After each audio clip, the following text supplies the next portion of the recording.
တရားတွင်လေအသက်တွေဘဝတွေပေးစခါနေတော်တဲ့တောင်နဲ့နေပူမိုးရွာထဲမှာစီးရဲပင်မတန်တန်မှုကိုခံဒုက္ခကိုပြုံးပြလို့ရဲ့မြမပြေမှာပေါ်ထွက်ခဲ့တဲ့ PDF ဆိုတော့သူရဲ့ကောင်းတွေရဲ့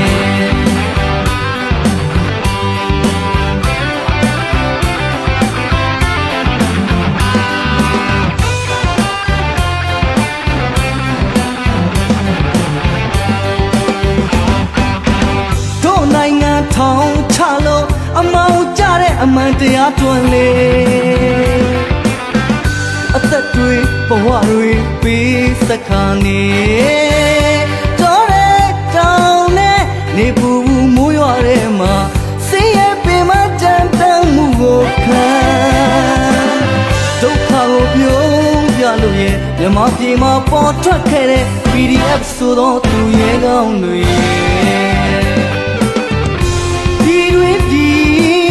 စိတ်တူကိုတူညီကိုများတွင်မေးကြတဲ့ပေးကံလူတန်းညဖို့နှိုးစော်တင်နာအသက်ပေးပါမယ်တနပ်ပဲပေးကြပါ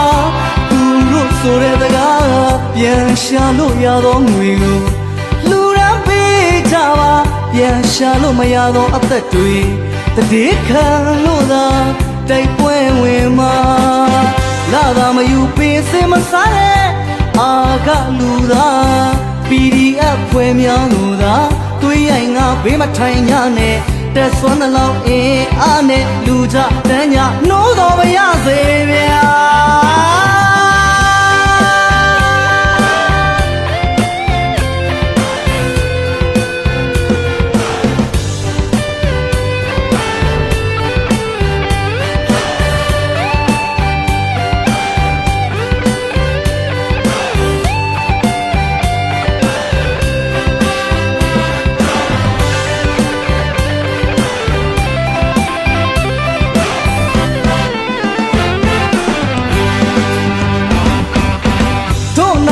ထောင်ချလို့အမောင်ကြတဲ့အမှန်တရားတွင်လေ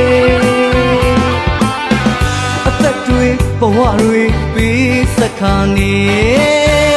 တော်တဲ့တောင်နဲ့နေပူမိုးရွာထဲမှာစီးရဲပင်မတန်တန်မှုကိုခံဒုက္ခကိုပြုံးပြလို့ရဲ့မြမပြေမှာပေါ်ထွက်ခဲ့တဲ့ PDF ဆိုတော့သူရဲ့ကောင်းတွေ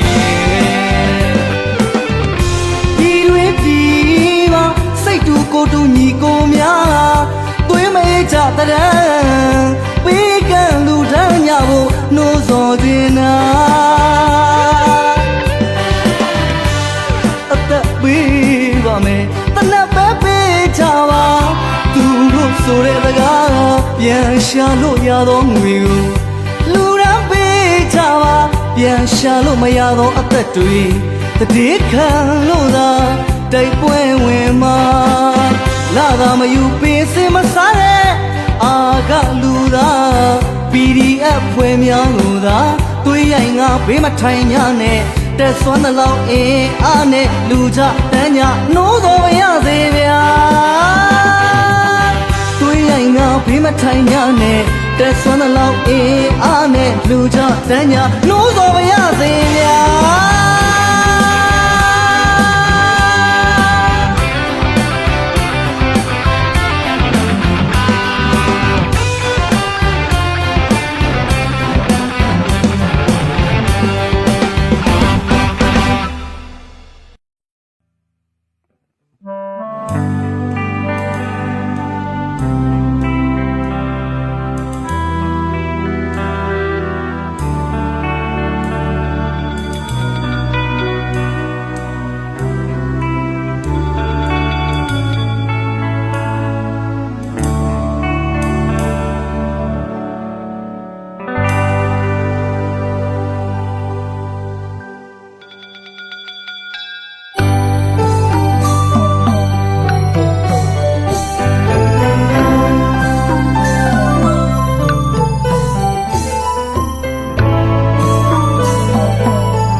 ကြီးကွယ်တရားပဲကြီးကုန်နေပရဝတွင်မာလေခံမောအဆွေတော်လေးချွေလွင်ငယ်တာမြင်ရလားလေတွေတစ်ပုတ်ပင်ကြီးသေးတဲ့မတန်တွေ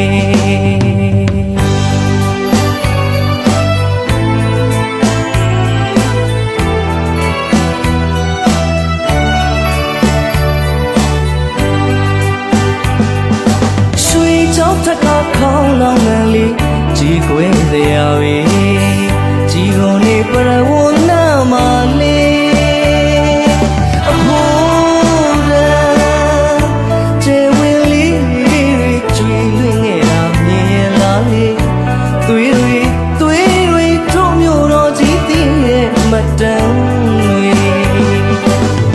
ရောင်ဒီကိုကြိုးသို့ချမယ်လေ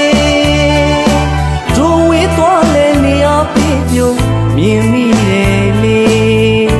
တိတ်တဆိတ်အလွမ်းတွေတို့အိမ်မထဲမင်းရဲ့ပုံရိပ်တွေ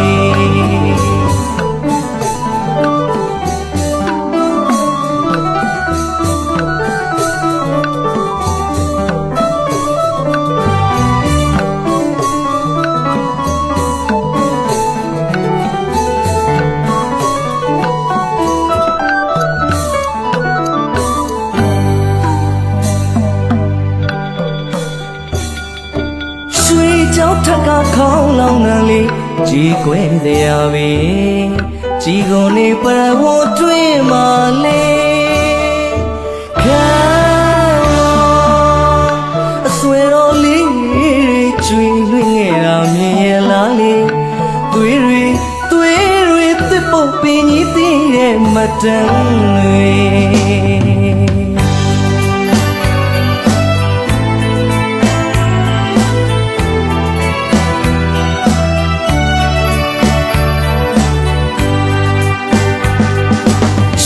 ကြောက်ထက်ကခေါင်းလောင်းနယ်လေးကြီးကွယ်တရားပဲကြီးကုန်နေပရဝနာမလေးအဖို့တဲ့ကျေဝင်လေးကျွေးလွင်နေတာမြင်လာလေသွေးတွေထုံမျိုးတော်ကြီးတည်ရဲ့မတန်တွေရောင်ဒီကိုကြိုးသို့ချမယ်လေသွားလဲနေရာပြည့်ပြုံးမြင်မိတယ်လေတိတ်တဆိတ်အလွမ်းတွေတို့အိမ်မထဲမင်းရဲ့ပုံရိပ်တွေ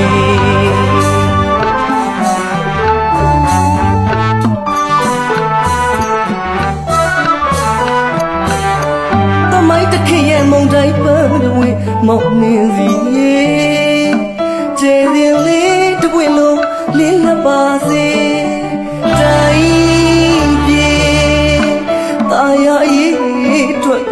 တဲ့ရမမနေနိုင်ဘူးလေတွေးကြည့်အောင်လေအချင်းကြနေတဲ့တို့ရဲ့တငယ်ချင်းကြီးကုန်ကိုအရေးချိုးပြောင်းလာလေတို့သွန်းလောင်းတဲ့အနာဂတ်ခေါင်းလောင်းချုံများဝေကျိုးယူလေးရင်မင်းရောက်လာမှတို့ရပြောကြမလေကြီးကုန်ကိုအရေးချိုးပြောင်းလာလေတို့သွန်းလောင်းမဲ့အနာဂတ်ခေါင်းလောင်းချုံများလည်းဝေကျိုးယူလေးရင်မင်းရောက်လာမှတို့ရပြောကြမလေကျွန်တော်တို့အားလုံးလိုချင်နေတာလူတတ်တဲ့ကြည်စံတွေမဟုတ်ပါဘူးဗျာစာတတ်တဲ့ခဲတံကိုပဲလိုချင်ကြတာပါအခုကျွန်တော်တို့ကသူ့ကြုံဘဝကိုရောက်နေရမဟုတ်ဘူးကို့ကြုံဘဝကိုရောက်နေတာတနေ့ကြာရင်ကြာဆုံးသွားတဲ့တိုင်းရင်းသားចောင်းသားပြည်သူရဟန်းရှင်လူတွေရဲ့အယိုးတွေကအိုးဝေတို့တုံသေးရမယ်ကျွန်တော်တို့လိုချင်နေတာအေးမြတဲ့ငြိမ်းချမ်းရေးပါဗျာ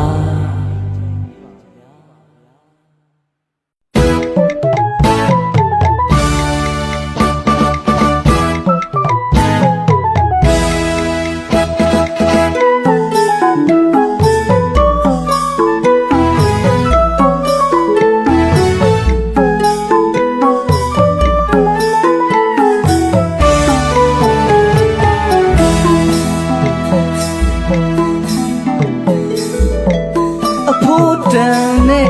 တို့မြန်မာပြည်ကိုအမျိုးမမှန်တဲ့လူတစုကြောင့်ရဲ့အကြီးတန်းအယုံဆုံးပြဖို့တိုးတဲ့အဖြစ်ကိုတွေးမိတဲ့အသေးကနာတယ်အာနာကိုအတင်းလူယူခါသိတဲ့စစ်ကြုံဘဝကိုအရှောက်မခံမှုဟဲ့ပေါင်းစုကလေးပြည်တော်သူတိုင်းရင်သားတွေရှုံးချီချက်နဲ့အစင်မျောတွေးစုံမလို့နာမည်ပေးကတိုင်းတစ်ပါးမြေမတတောက်တနေရာအနုပညာနဲ့ပါဝင်အားဖြည့်လာ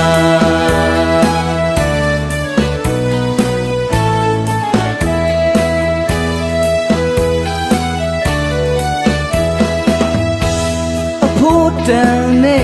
တို့မြန်မာပြည်ကိုအမျိုးမမှန်တဲ့လူတစုကြောင့်ရဲ့အကြီးတန်းအယုံဆုံးပြဖို့တိုးတဲ့အဖြစ်ကိုတွေးမိတိုင်းအသေးကနာတယ်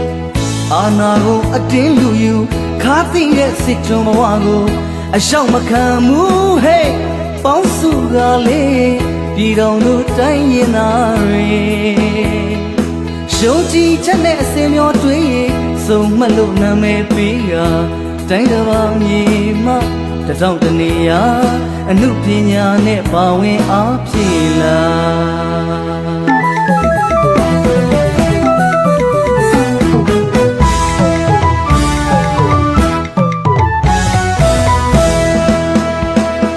ပြည်သူတွေအတွက်စုံမတိုင်းပြည်အတွက်စုံမဒီဒေါ်လာရဲ့အတွက်ဆိုထမြတ်တဲ့တို့သွေးတင်နေရဲ့စွာရှိထွက်နိုင်ငံအတွက်မြန်မာပြည်ရဲ့သူရဲ့ကောင်းတို့အဝရီပိစအဆုံးထိအရောက်သွားကြမယ်ခိုင်မာမာတဲ့တန်မဏိစိတ်ဓာတ်အာနာယူတွေလွယ်သလားပြည်သူအာနာလူယူဖို့ရမယ်ထင်သလားပြည်သူသားလေးအကြီးမားဆုံးတိုင်းပြည်အားအနာဂတ်အတွက်အထူးပေးစမယ်စုံမတ်ဆိုတဲ့အနုပညာအား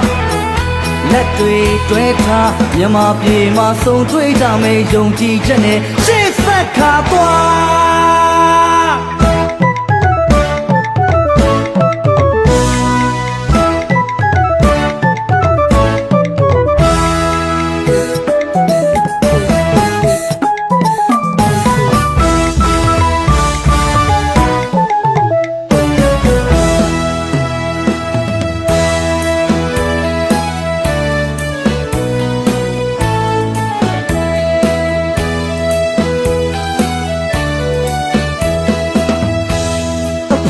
တန်နဲ့တို့မြန်မာပြည်ကိုအမျိုးမမှန်တဲ့လူတစုကြောင့်ရဲ့အကြီးတန်းအယုံဆုံးပြဖို့တိုးတဲ့အဖြစ်ကိုတွေးမိတိုင်းအသေးကနာတယ်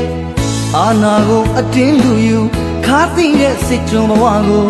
အရှောက်မခံမှုဟဲ့ပေါင်းစုကလေးပြည်တော်သူတိုင်းရင်သားတွေယုံကြည်ချက်နဲ့အစင်မျောတွေးစုံမလို့နာမည်ပေးကတိုင်းတစ်ပါးမြေမတထောင်တနေရာအနုပညာနဲ့ပါဝင်အားဖြည့်လာ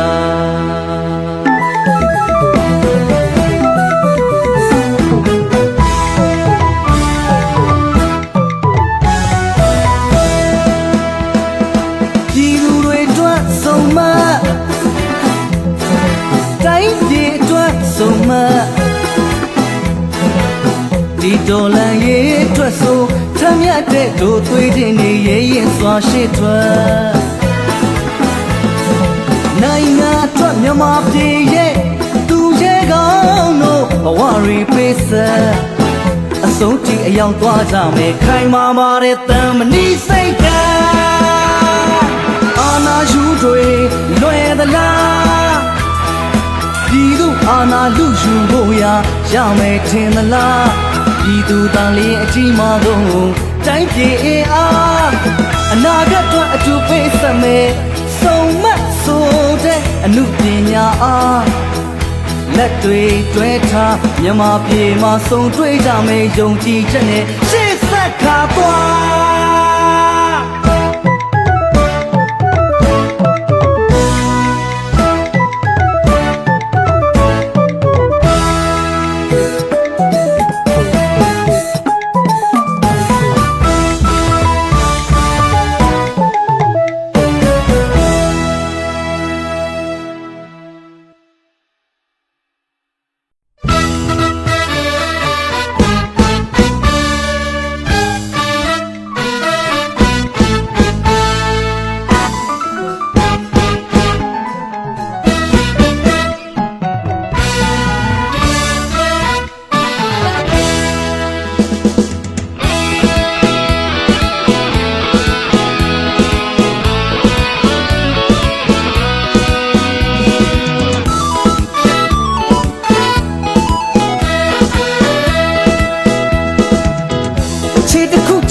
ရရင်အမေစုဘဝက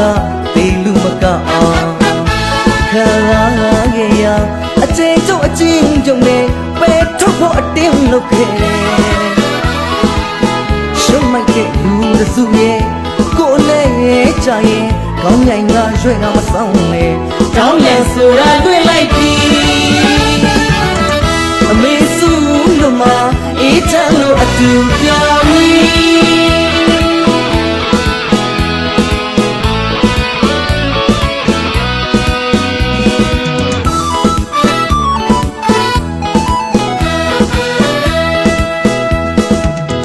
ချီတစ်ခုချကြည့်ရရင်အမေစုဘဝကတေလူမကအောင်ခံရခဲ့ရအချိန်ကျုံအချင်းကျုံနဲ့ပဲထုတ်ဖို့အတင်းလုပ်ခဲ့ရှုံးမိုက်တဲ့လူတစုရဲ့ကိုယ်လည်းကြရင်ကောင်းရိုင်ကရွှဲကမဆောင်နဲ့တောင်းလန်ဆိုတာတွေ့လိုက်ပြီအမေစုလို့မအေးချမ်းလို့အတူပြောအရှင်သွေးမှုစရိုက်ဆိုးရင်ရိုက်ချိုးလို့ပြောင်းလဲရမလဲအလှနဲ့ရှင်ဆိုင်ဘဝကိုင်းမာနာမထားပဲဌာနတရားနဲ့မေတ္တာခံခေအခါဟန်ကြစေဖို့အမှန်အတီးenergy ဆိုတာနိုင်ရရဲ့ပြီစတိုင်ကြဖို့ကြိတ်မျိုးမိဖို့ရရှင်ပြောခုအမေစုလို့မအေးချမ်းလို့အတူပြောနန်းကြတဲ့ဘရှင်မမဟုတ်ဘူးနော်လုံးမဝရဲ့တခင်မလဲပြတဲ့ဘရှင်မနော်အပြစ်ရှာမရလို့နှစ်တရားချလဲချစ်တရားကတော့မရဘူးနော်တို့ပြည်သူတွေအားလုံးကအမေစုလို့မအတူပြော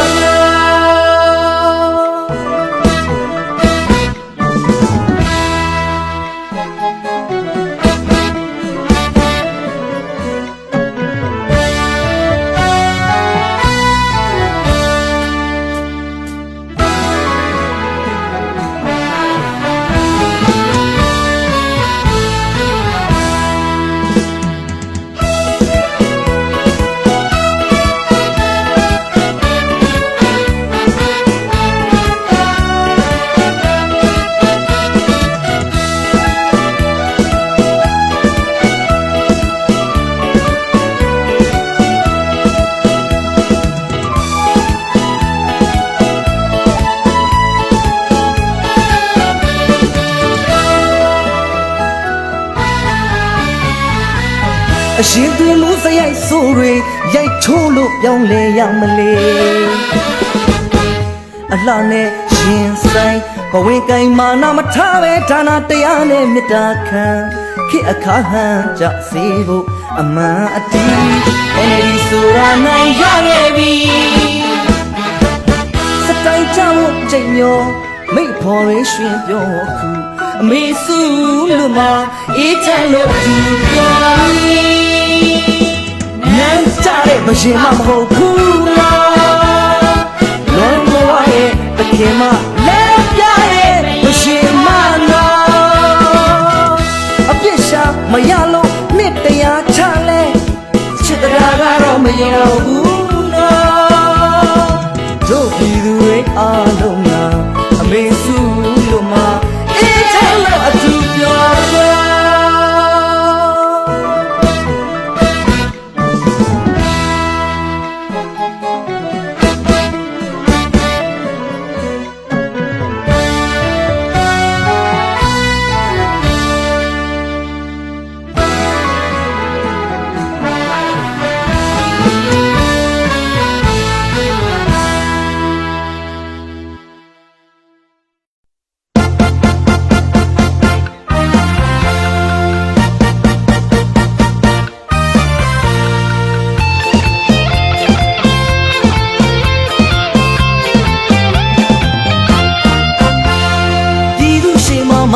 ရတီရှိထွက်လာပြီချင်းတွင်သူရဲကောင်ပြည်သူချစ်တဲ့တမတော်ထွက်ပေါ်လာခဲ့ပြီ ပြည်သူနဲ့တသွေးတသားအလေးထားတဲ့ဖယ်ပဲသစ်စီချင်းတွင်ရန်ဟီရိုသွေးချင်းအမျိုးတို့စီလုံးညီညီအသက်ကိုပင်ဗราနာမထားပြီးခွေးမျိုးတုံးမှုတော်လန်တိုက်ခိုက်မည်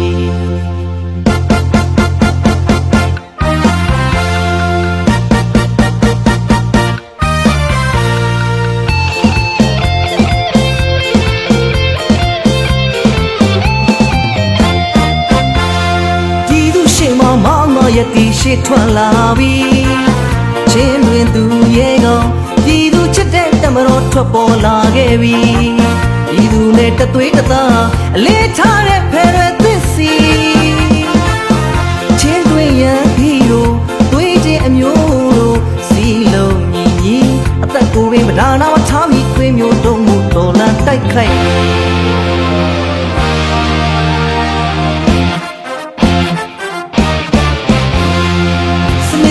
စိတ်ကုန်လုံးလုံးအမြင့်ချိုးဖို့ကြံရွယ်သခင်မျိုးကဘာမချေအာနာရှင်စစ်ခွေးမျိုးအမြင့်ရိုက်ချိုးပြစ်မယ်အတမတိတ်အလံမလိတ်ကျွေးကြော်လုံးနော် CDYH ဤသူတမတော်ဤသူကမွေးလို့နော်ချင်းတွင်သားတို့အသွေးအသားနဲ့ပေးဆက်ကြမယ်နော်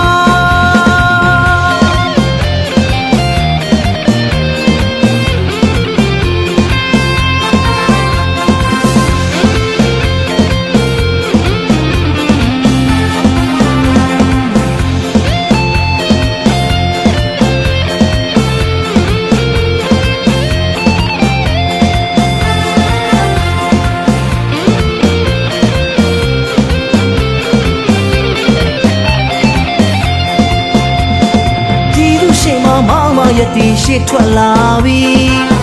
ချင်းတွင်သူရဲ့ကောင်ပြည်သူချစ်တဲ့တမတော်ထွက်ပေါ်လာခဲ့ပြီပြည်သူနဲ့တသွေးတသားအလေးထားတဲ့ဖယ်ပဲသစ်စီချင်းတွင်ရန်ဟီရိုသွေးချင်းအမျိုးတို့စီလုံးညီညီအသက်ကိုပင်ဗราနာမထားပြီးခွေးမျိုးတုံးမှုတော်လန်တိုက်ခိုက်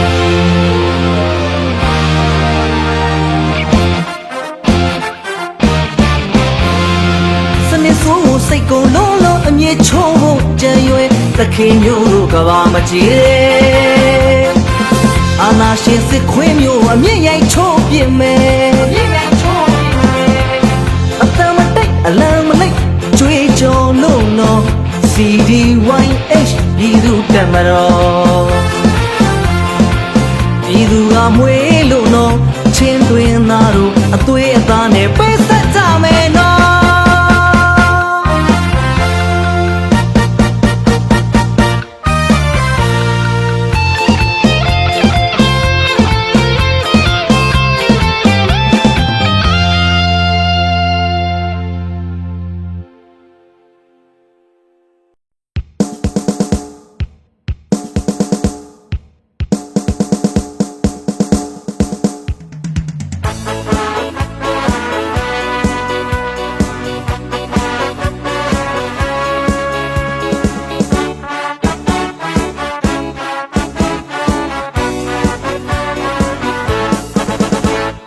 ဒီမိုကရေစီရဲ့ဘောရဲ့တောင်းလုံးတော့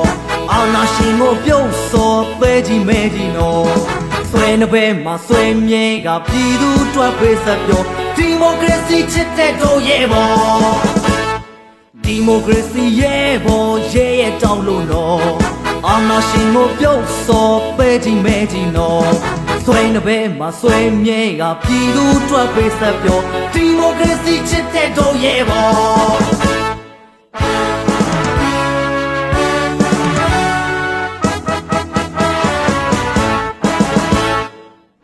အာဏာရှင်ကိုတွန်းလှန်စောရာဇဝဲမှာတွင်ကြံရင်မဲ့တို့ရဲ့ဘောညီညီညာညာစီးလုံးညာသောနော်တာဝန်ကိုကြီးတေအောင်ထမ်းသောနော်ဆွဲလုံးလာဝရိယအသုံးချမယ်နော်အာဏာရှင်တွေအဆုံးသက်စေနော်ဒီမိုကရေစီချစ်တဲ့တို့ရဲ့ဘောအာဏာရှင်ကိုတိုက်ထုတ်ရမယ်နော်နောင်ပြန်ပေါ်မလာရေသွေးမ ကြနဲ့နော်ရဲရဲဝင်းဝင်းတိုက်ထုတ်ကြလို့နော်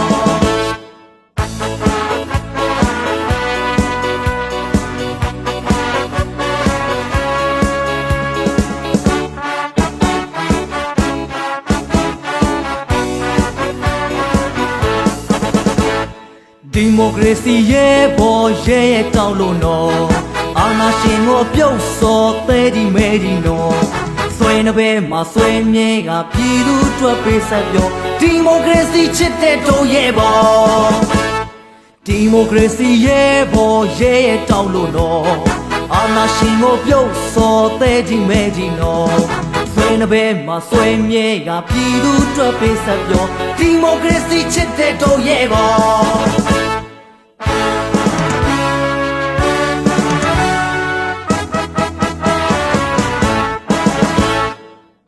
အာဏာရှင်ကိုတွန်းလှန်စော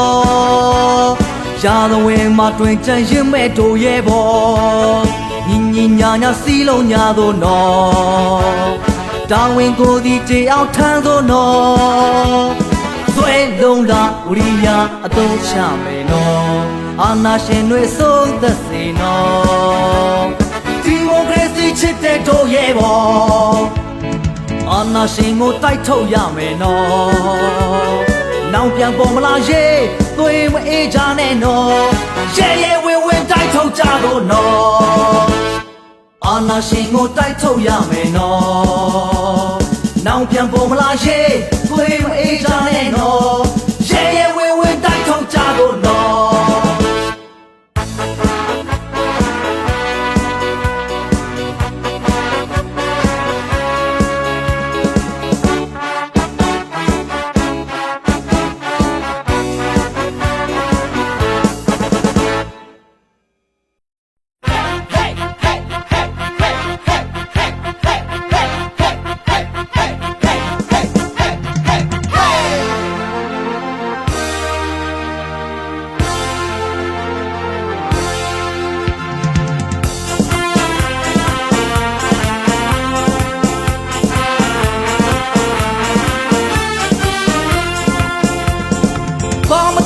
စာနီတွဲဟဲ့တို့ပြည်သူတွေညီကြစေညီကြစေစီလုံးမှုနဲ့ဥဆောင်ငါနဲ့အာနာရှင်စနစ်ဆိုးတွန်းလှန်ရစေမြန်မာပွေစာတိမှန်ကိုဒူးမထောက်လက်မမြောက်မလျှော်တော့သွဲနဲ့ပြကြမယ်လေအနိုင်မခံအရှုံးမပေးနဲ့တို့ပြည်သူတွေတို့ပြည်သူတွေတွေဦးတော်လန်ရေးဒီအာနာယူတို့တိုက်ထုတ်ရမယ်လေ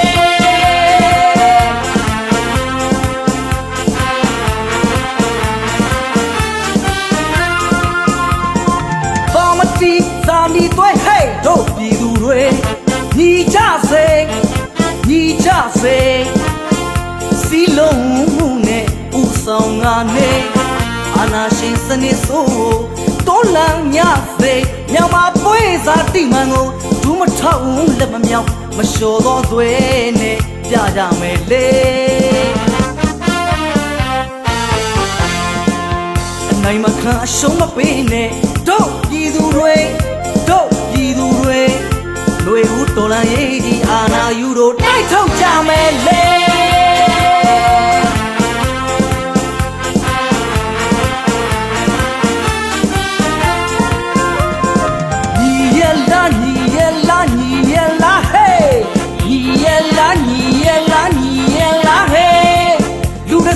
ချဲလဲမှုကိုလက်မခံမူလေအပြတ်တွန်းလှန်အောင်ရမယ်စနစ်ဆိုးကိုနိုင်ရမယ်လေရှားတော်ဝင်မရိုင်းရင်သမိုင်းကိုရေးလို့စစ်ကြုံကိုမခံအောင်လန်ကိုလွှင့်ရဲရဲရင်ရင်တို့ပြည်သူတွေຫນွေဦးတော်လန်ရေးဒီအာနာယူတို့ကြဆုံးရပါစေ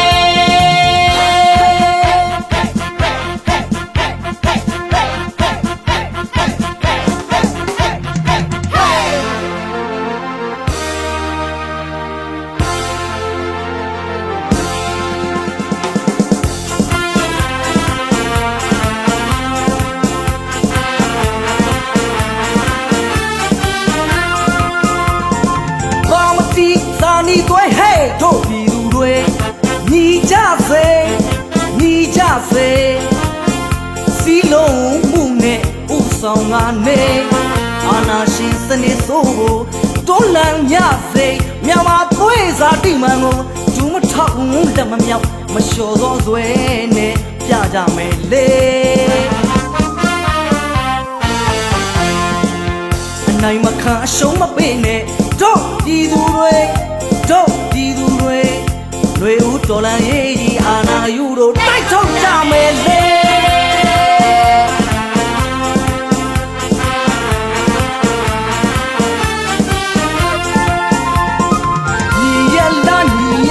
ညီရလာဟေးညီရလာဟေးလူရစုရဲ့ချဲလဲမှုကိုလက်မခံမူလေအပြတ်တွန်းလှန်အောင်ရမယ်စနစ်ဆိုးကိုနိုင်ရမယ်လေရှာလဝင်မရရင်တမိုင်းကိုရင်လို့စစ်ကြုံကိုမခံအောင်လန်ကိုလွှင်းရင်တို့ပြည်သူတွေဦးတော်လန်ရေးဒီအာနာယူတို့ကြဆုံးရပါစေ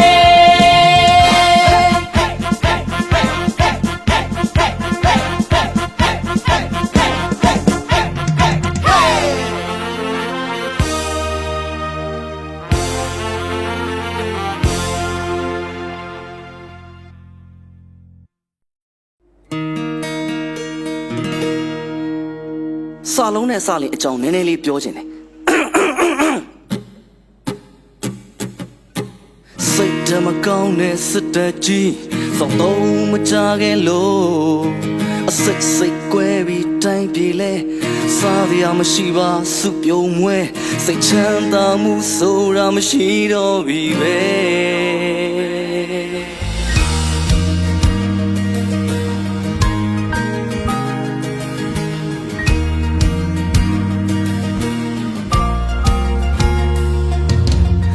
ဓမ္မကောင်းနဲ့စစ်တပ်ကြီးစောက်တော့မကြခဲ့လို့စီတန်းစီရစံတန်းစီရ73စီပြတ်စေဝါတွေကအခက်တော်ပြီကွာဆုံးသက်ချင်ပြီငါရည်နေတဲ့စာလုံးစလိမ်အရှုပ်ဆက်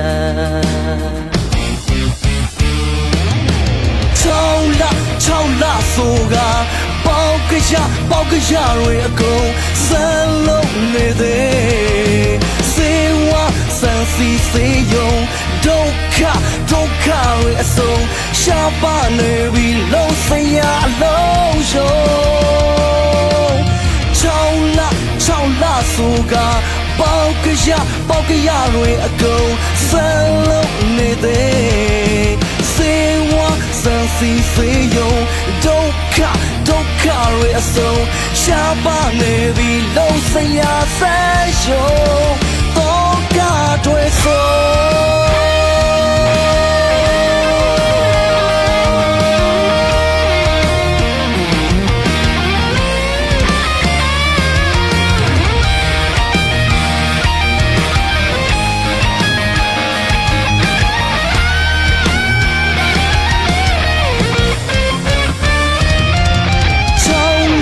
6လဆိုက